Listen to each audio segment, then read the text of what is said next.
Hello again, this is Preheat. Welcome back to another World of Warcraft video. So we're going to recap all the changes to Skill Commander and Draktyr and Evoker just in general because there's a lot that's changed. Unfortunately, due to these changes, I think that I will probably end up playing Mage first and probably main Mage in the War Within if these changes go live, just because essentially what they've done here is they've removed the last thing that kind of required skill as the Devastation Evoker, and essentially the gameplay has been watered down significantly by this change. So the biggest thing is the animosity change. So animosity now says on the tooltip that it is capped at a maximum of 16 seconds.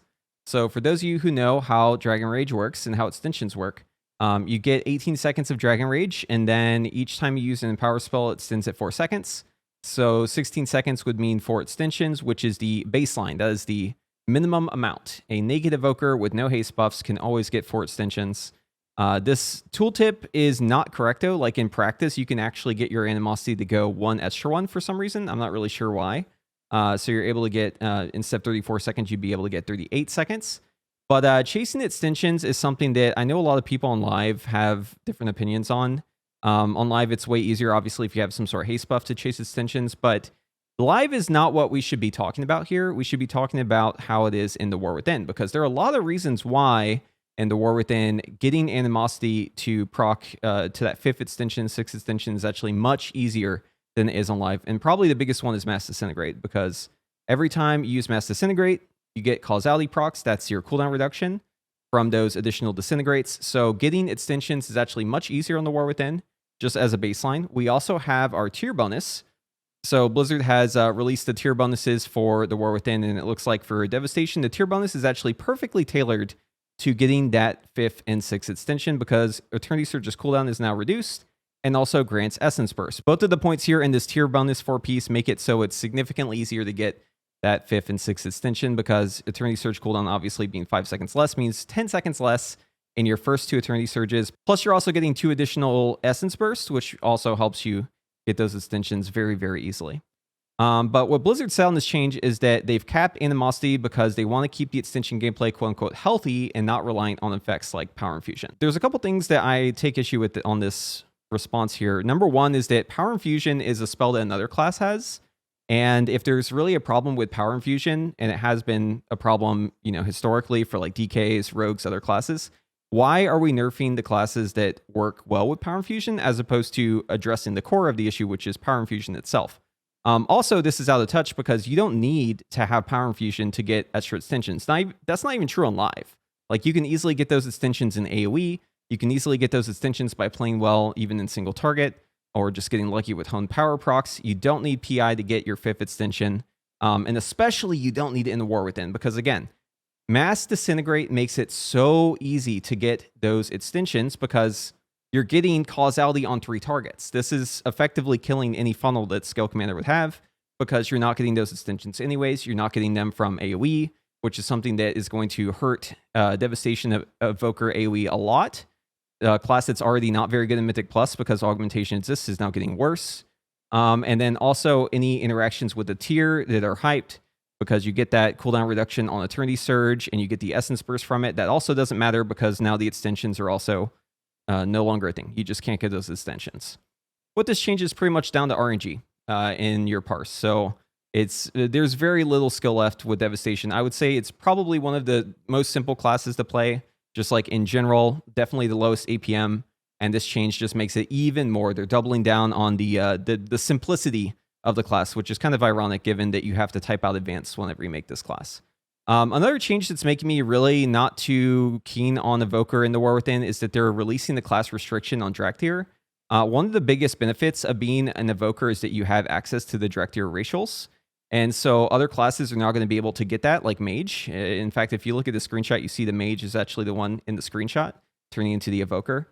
So a Mage with Draktyr is going to have access to Wing Buffet, to Tail Swipe, to, you know, glide, stuff like that, being able to move very easily with tapping spacebar.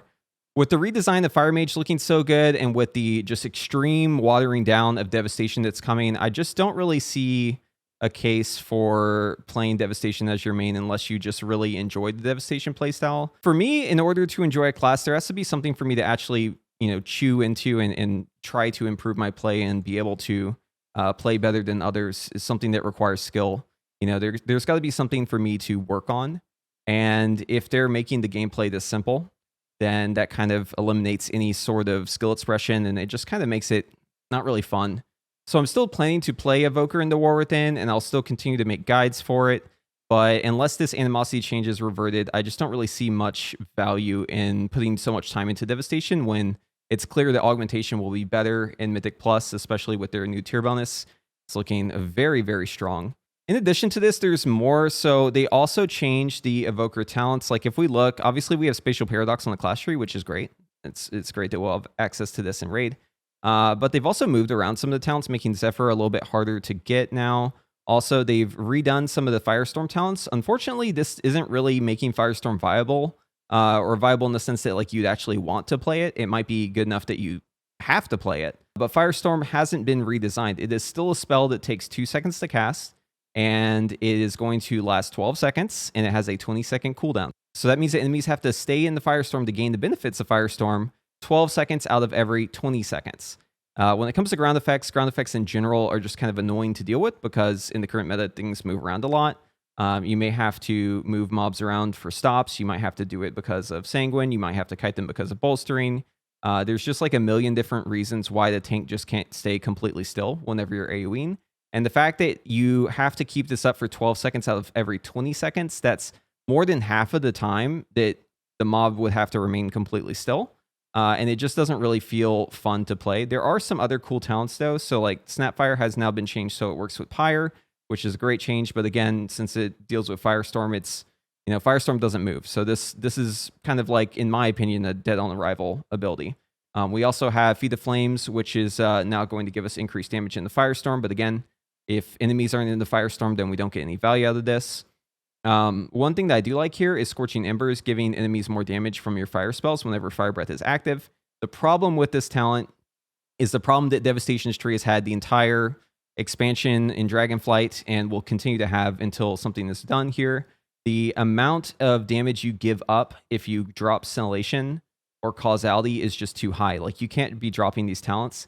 The only case where you could maybe move some stuff around to pick this up is if you were just not casting Disintegrate, which is like extremely niche. We're talking about one fight in the entire expansion. Primalist Council essentially is the only case where you would do this because that's the only fight where you have a permanent 4 targets. So because the value of these capstones is just way, way, way too high for you to give up, and especially since Scale Commander wants to pick up Onyx Legacy, perhaps even Charge Blast, there's just like too much cost to try and give up talents elsewhere to maybe pick stuff up. So I just don't really see the opportunity cost of picking up these talents being worth it, even though they might be better in AoE. For Augmentation, they've also added this new passive. So whenever allies have their major cooldown up, it will be highlighted in the game field and will display a buff icon on the party. So this removes the need for additional UI stuff if you're just kind of payphoning through Augmentation and you aren't trying to anticipate new buffs that are coming out. Also, Prescience will now smart cast on a friendly target and try to find damage dealers who have their major cooldowns up. These changes are nice, and it's definitely an improvement for people who are maybe making Augmentation as like an alt, who aren't really familiar with the playstyle. Oftentimes, whenever you buff someone with Prescience during their cooldowns, it's going to be too late because you need to buff them beforehand so that your Urban Might actually goes to those people and it's up for the cooldowns. So this change is nice. It's nice that they're looking into this, but it doesn't really change the problems with Augmentation and Raid when it comes to having to spreadsheet everything out to play optimally. Since not much is really happening to change the playstyle of Augmentation, I'm still just not very interested in playing that. And Devastation, even if you do very, very well now, it doesn't matter in the War Within because the playstyle is going to be watered down. So a lot of that skill expression, a lot of the ability to, you know, play optimally and do better than others is going away. In summary, I think the War Within changes for Devastation so far up until this change have actually been really great. And I was definitely very hyped for Scale Commander. But because Animosity being capped is essentially making us spend 2 talent points now for just like a normal cooldown, and because the skill expression is being removed here, all the interactions that were kind of hyped by Mass Disintegrate and maybe having Engulf Haste, being able to get those extra extensions just don't really matter anymore.